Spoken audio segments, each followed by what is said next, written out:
Hello everyone, मैं एक बार फिर से आप सभी का स्वागत करती हूँ अपने चैनल में। और आज हम कंटिन्यू करेंगे इस टॉपिक को, द सेल। ठीक है, इसके पहले वाली वीडियो में हमने डिस्कस किया था सेल के डेफिनेशन के बारे में, सेल क्या है, सेल को किसने डिस्कवर किया सबसे पहले, और हमने डिस्कस किया था प्लांट और एनिमल सेल के बारे में और पार्ट ऑफ अ सेल के बारे में। और हमने ये भी डिस्कस किया था कि कौन कौन से डिफरेंट टाइप के सेल ऑर्गेनल्स प्रेजेंट रहते हैं सेल के अंदर। अब आज इस वीडियो में हम देखेंगे कौन कौन से डिफरेंट सेल ऑर्गेनल्स प्रेजेंट हैं। ठीक है, तो कल हमने डिस्कस किया था सेल का स्ट्रक्चर। सेल के स्ट्रक्चर में मेनली 3 पार्ट्स मैंने आपको बताए थे। ठीक है, ये outer layer is what, cell membrane, ठीक, और it is also called plasma membrane. क्या बोलते हैं सब, प्लाज्मा मेम्ब्रेन भी बोलते हैं। ठीक है, दूसरा पार्ट था, ये क्या है, this is nucleus of a cell. ये न्यूक्लियस प्रेजेंट होता है सेल के अंदर। ठीक है, और तीसरा part, a jelly like fluid which is present in between nucleus and plasma membrane, it is called cytoplasm। और इस साइटोप्लाज्म के अंदर ही सभी सेल ऑर्गेनल्स प्रेजेंट होते हैं। ठीक है, यहां तक हमने कल पढ़ लिया था। तो ये 3 डिफरेंट पार्ट्स हैं एक सेल के। अब अगर हम बात करते हैं प्लांट सेल की, तो प्लांट सेल में सेल मेम्ब्रेन के चारों ओर इस तरीके से एक और लेयर प्रेजेंट रहती है। ठीक है, this is called cell wall. सिर्फ प्लांट सेल में ही प्रेजेंट होती है। ठीक,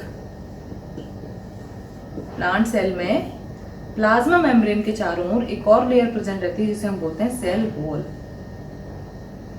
ओके, चलिए अब इसके बाद हम बात कर लेते हैं डिफरेंट सेल ऑर्गेनल्स के बारे में। कौन कौन से सेल ऑर्गेनल्स हैं वो हम देख लेते हैं।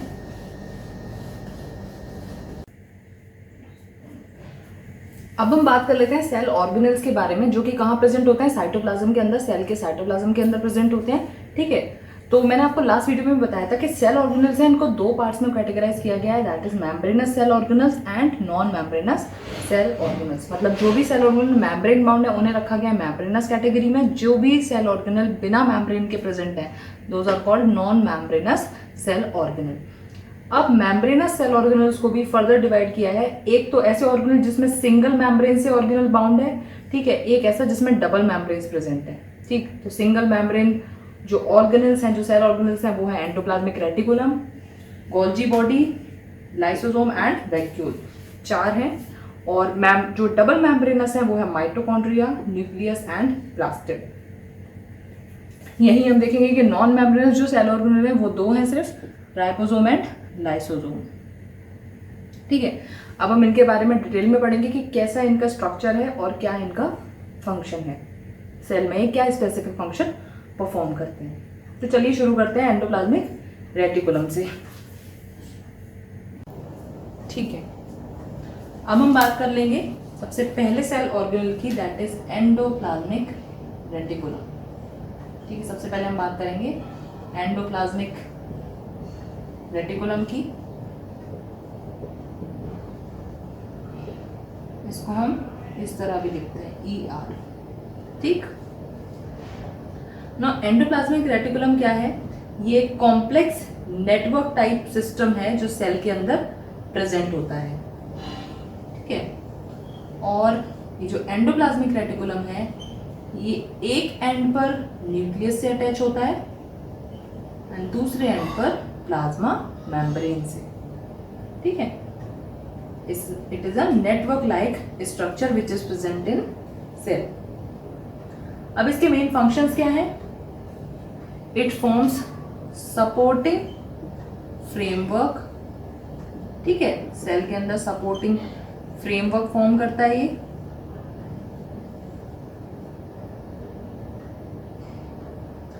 दूसरा, इट प्रोवाइड सरफेस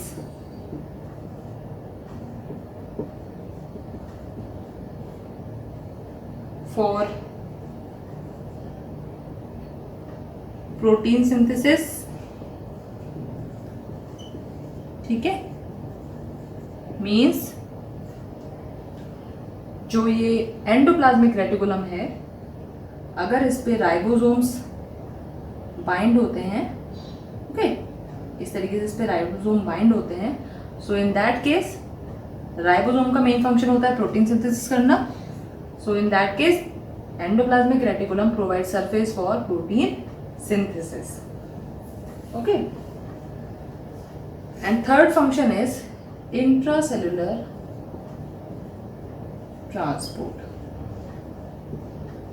ठीक है, सेल के अंदर ट्रांसपोर्टेशन में हेल्प करता है। तो ये इसके कुछ फंक्शंस हो गए। एंडोप्लाज्मिक रेटिकुलम के बाद नेक्स्ट जिस सेल ऑर्गेनेल की हम बात करेंगे दैट इज राइबोसोम। ठीक है, अब हम बात कर लेते हैं राइबोसोम के बारे में।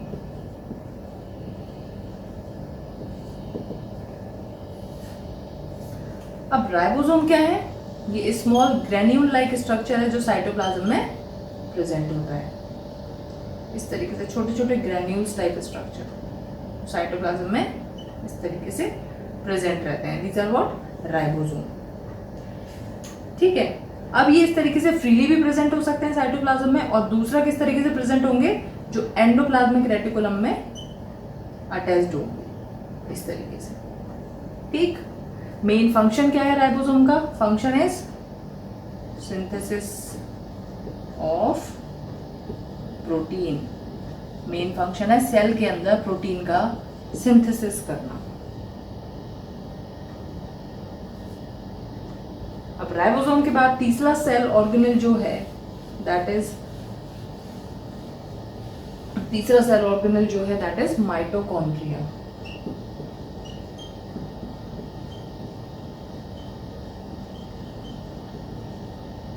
ठीक है, तीसरा जो सेल ऑर्गेनेल है इसे हम बोलते हैं माइटोकॉन्ड्रिया। अब जो माइटोकॉन्ड्रिया हैं they are spherical shaped, they may be rod shaped और they may be thread like structure. Okay, double bounded हैं, डबल मेम्ब्रेन बाउंडेड स्ट्रक्चर हैं, और कुछ इस तरीके से इनका स्ट्रक्चर होता है।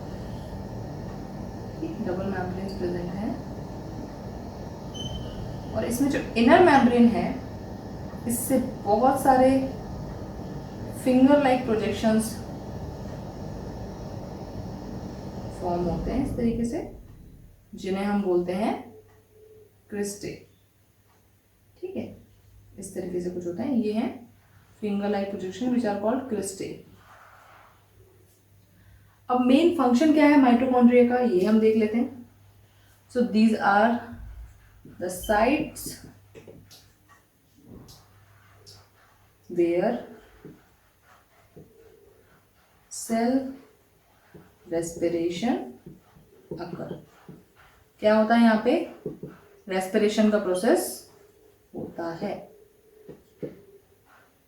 ओके, एंड इससे क्या होगा? Energy release.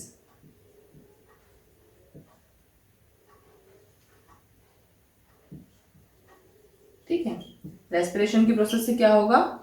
एनर्जी रिलीज होती है in the form of ATP.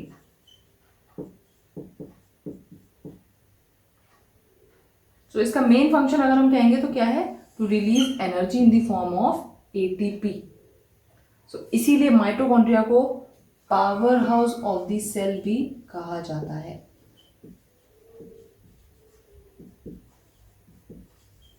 Okay, जिन्हें हम power house of the cell भी कहते हैं।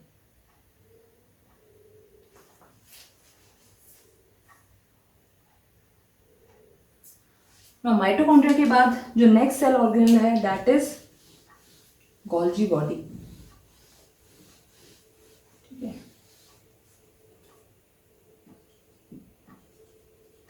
Golgi body.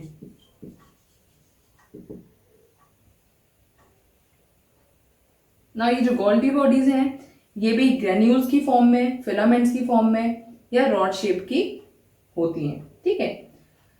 और ये कहाँ से ओरिजिनेट होती हैं? जो एंडोप्लाज्मिक रेटिकुलम हमने एक ऑर्गेनल पढ़ा था उस ऑर्गेनल से ओरिजिनेट होती हैं Golgi bodies. They are very small vesicles of different shape and they are generally located near the nucleus of a cell. कहाँ पे प्रेजेंट होते हैं? न्यूक्लियस के पास में। Now the Golgi complex consists of many small groups of hollow tubular structure with membranous wall and ये किससे associated है? With some minute vesicles and vacuoles. अब इनका जो मेन फंक्शन है that is what? Secretion of enzymes, hormones and protein in cell, ठीक है। इनका मेन फंक्शन क्या है? एंजाइम का सिक्रीशन, हार्मोन का सिक्रीशन एंड प्रोटीन का सिक्रीशन इन अ सेल। इसके बाद जो नेक्स्ट सेल ऑर्गेनल है दैट इज लाइसोसोम्स। इनको सुसाइड और सुसाइडल बैग्स भी कहा जाता है, ठीक है। अब हम बात करते हैं लाइसोसोम्स क्या है। लाइसोसोम्स भी स्मॉल वेसिकल्स हैं जो साइटोप्लाज्म में, सेल के साइटोप्लाज्म में प्रेजेंट होते हैं और इनके अंदर एक एंजाइम प्रेजेंट होता है जिसे हम बोलते हैं हाइड्रोलाइटिक एंजाइम, ठीक। कौन सा एंजाइम है? हाइड्रोलाइटिक एंजाइम, और वी कैन सिंपली से डाइजेस्टिव एंजाइम, ठीक है। ये प्रेजेंट होता है इन स्मॉल वेसिकल्स के अंदर। अब इनका मेन फंक्शन क्या है लाइसोसोम्स का? पहला फंक्शन तो ये है कि अगर सेल के अंदर कोई भी फॉरेन सब्सटेंस आता है, ठीक है, तो ये उसको डिस्ट्रॉय कर देते हैं, ठीक। Destroy foreign substance. Foreign substance मतलब कोई भी अननोन सब्सटेंस जो सेल के लिए अननोन है,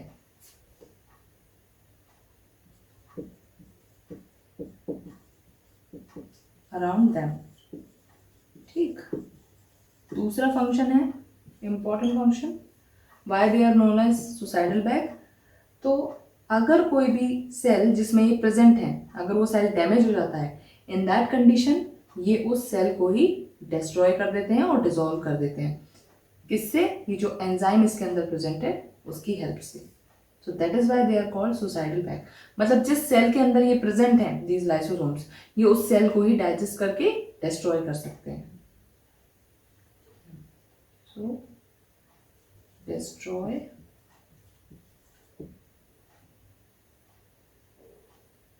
their own cell if the cell is damaged. Okay, अगर सेल डैमेज होता है in that condition they will destroy there. तो आज इस वीडियो में बस इतना ही। आई होप कि सारे टॉपिक्स आपको अच्छे से समझ में आए होंगे। अगर आपको कोई भी डाउट है तो आप कमेंट सेक्शन में जाके पूछ सकते हैं, और अगर आपको ये वीडियो अच्छा लगा हो तो इसे ज़्यादा से ज़्यादा लाइक करें, इस वीडियो को शेयर करें और मेरे चैनल को सब्सक्राइब करें। Thank you for watching.